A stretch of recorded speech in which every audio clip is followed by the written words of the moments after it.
Dans mon équipe de recherche, on s'intéresse à la maladie inflammatoire de l'intestin. Donc, on a une étude en ce moment en pharmacogénétique de la colite ulcéreuse. On a commencé à étudier la maladie de Crohn. Dans le fond, on commence à caractériser la réponse aux thérapies.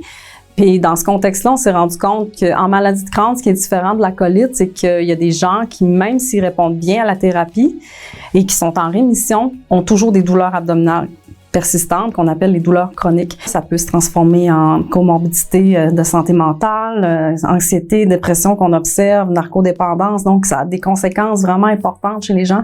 La condition de la douleur chronique persistante, elle est peu connue, peu documentée. Nous, ce qu'on voulait vérifier comme question de recherche, c'est est-ce que les patients qui ont la douleur chronique en maladie de Crohn pourraient bénéficier éventuellement du cannabis pour mieux gérer leur douleur. Donc, on va créer un sondage qu'on va envoyer à tous les patients du Québec via un site web. Puis là, on va caractériser cette douleur-là. À terme, d'avoir cette information-là, ça va nous permettre d'avoir les données préliminaires puis nous dire, ben finalement, on développe-tu un essai clinique randomisé pour pouvoir vraiment vérifier si le cannabis peut, oui ou non, aider les patients à gérer la douleur chronique là, quand ils sont en maladie de Crohn.